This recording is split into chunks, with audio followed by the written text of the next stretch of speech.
I'm going to demonstrate the ABCyaAnimate tool. I use it in my digital art class as a way to introduce animation, but it can easily be adapted into any class as a way for students to demonstrate their learning of any subject in a more creative way. It is at abcya.com/animate.htm, or if you just Google ABCyaAnimate, it is the first result in Google. So you could either have students Google, or you could push the link out to them. Alright, the website is rather loud, so generally when I demonstrate it, I do have the tab muted. So when you hit go, you kind of get this blank screen. The first thing you want to do is pick a background. So if you go to Edit Background, it gives you a bunch of different options. You could import an image from your files or create your own. Generally, students just kind of pick a background from the ones supplied. Once you have your background, then you can start adding images and objects. If you go to the images frame at the bottom, you have a whole bunch of different options. So you have transportation, cars, planes, boats, nature, you have animals, food, people, objects, sports. I'm going to go ahead and choose a car, and I'm going to hit done so it'll insert that object. Alright, once you have your object, you can easily move it around. You could make it bigger. You could rotate it as well. So if you see the little kind of curved arrow, that's how you rotate your object. Just click and drag. I want my car to be straight, so I'm just going to leave it there. Alright, now the way animation works is it uses frames, and it goes through the frames and plays them at a specific rate.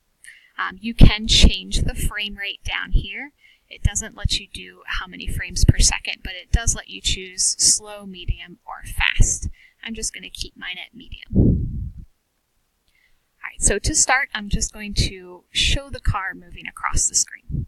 I'm going to start with my car on the edge of the screen, and now I want to go to frame 2. But I want frame 2 to have my car in the exact same place. So instead of clicking up here, where you see the film strip, I'm going to click over here where you see copy frame. If you click on copy frame, right, then you can see now I am on frame 2. I can take my car, move it just a little bit forward, and then copy again. Now I'm on 3. And then I'll just keep repeating that step, moving the car a little bit at a time. So you don't only have to have one object. You can add multiple objects at any point in time. So I'm going to click on images again, and this time I'm going to add an animal. I'll pick a cat. Alright, and my cat, I want to make it look like it's coming out from back here. So I'm going to make it super small. Alright, I'm going to copy frame again. Now it has both objects on frame 8.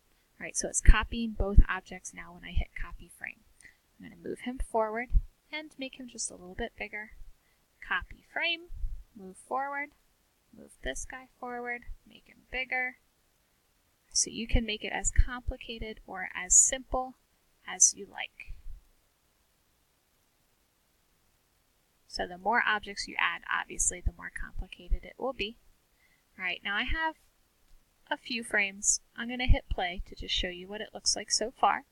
Play is down here so you can preview your animation. You'll notice when I hit play that the background will fade out a little bit. So my car is moving, my cat is moving, and now you can see that this background has kind of a white film over top of it. Alright, this is some type of glitch that I haven't managed to figure out yet. It does do this in every browser that I have tried, but when you actually play your animation or save your animation, it does not show the white film. So you don't really have to worry about it as far as saving. It's just while you are working on the animation. Alright, now I am going to quickly just finish moving this across my screen until it is gone. Now I have the car I'm on frame 16, and the car is going off the screen. So when I hit play, you can see it's moved all the way across the screen. Now I want to have it moving on to a different environment. If you hit Edit Background, it will change your background for everything that you have done so far. So what you want to do is click up here at the next frame. Then click on this background icon on that frame. When you click it, it'll choose a background for that frame specifically. So I'm going to choose City this time and hit Done. Now this one is in the city. I can hit Images. I can choose that same car to make it look like it is going from one screen to another, or one area to another. Alright, now when I'm hitting copy, it is copying that new background that I have selected.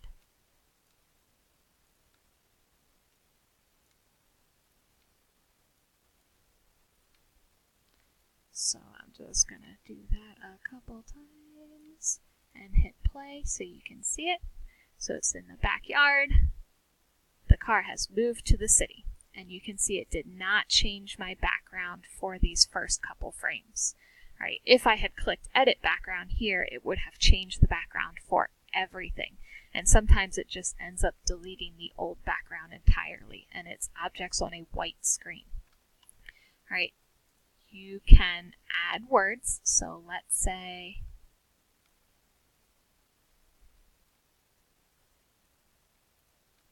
I want to make it look like someone is talking. I could draw that, or I could use the text option here. I'm just going to use my pencil. Now when I hit play, so you can add kind of notes or have characters in the animation talking as well. There are different colors you can use for your pencil. You can always erase it. So let's say after it hits hi,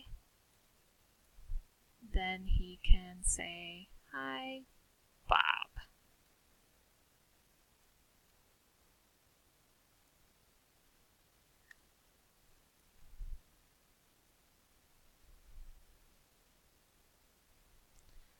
So just a fun way for students to kind of have characters interact.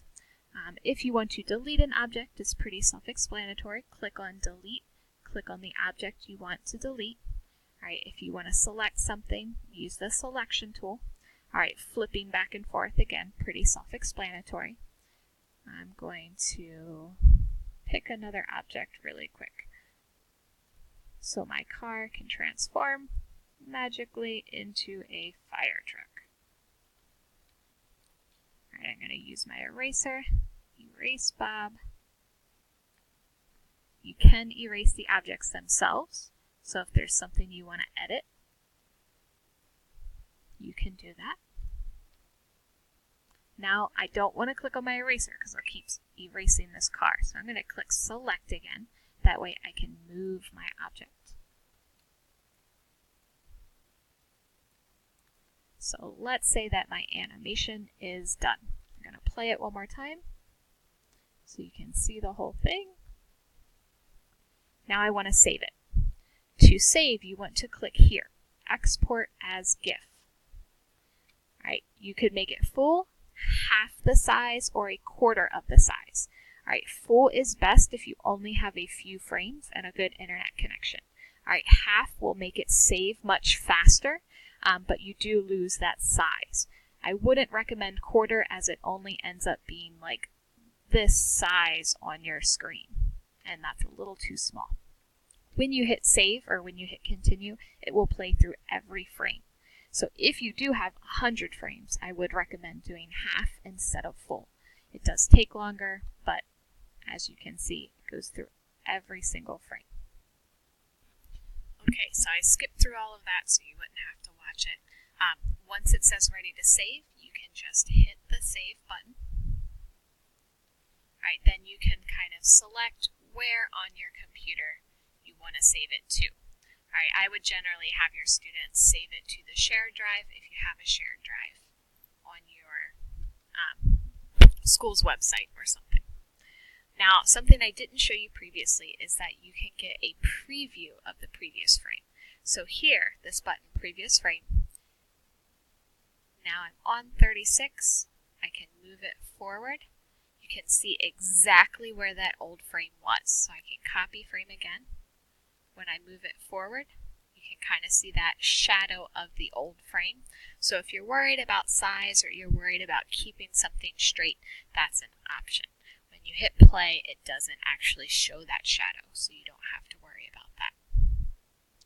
Well, that's it. I hope you enjoyed this ABC tutorial and that it is useful in your classroom.